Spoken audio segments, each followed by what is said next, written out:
Tanggapin mo. Be blessed tuwing Webes. Ako po si Father Fiel Pareha. Tara po at magkapit pandasal na tayo.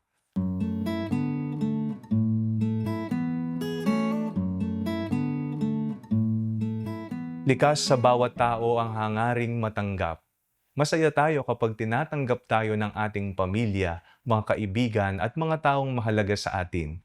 Ngunit alam din natin ang sakit ng hindi katanggap.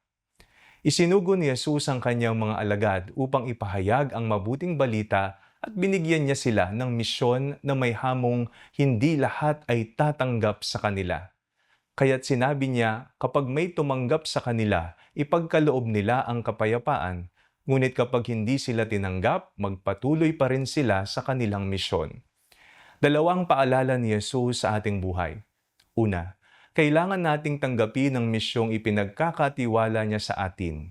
Ang bawat isa ay may tawag na magmahal, maglingkod, magpatawad at maging saksi ng kanyang kabutihan.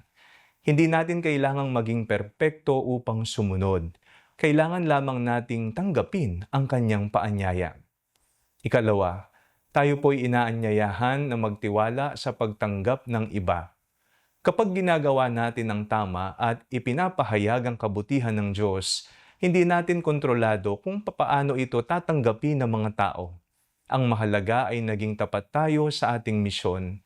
Ang bunga ay nasa kamay na ng Diyos. Hindi po sukatan ng tagumpay ang dami ng tumatanggap sa atin, sapagkat ang tunay na tagumpay ay ang buong pusong pagtanggap natin sa misyong ipinagkakaloob ni Jesus at ang pagtitiwalang siya ang kikilos sa buhay ng mga taong ating pinaglilingkuran.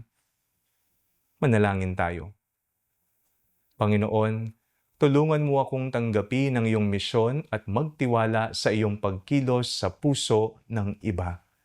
Amen.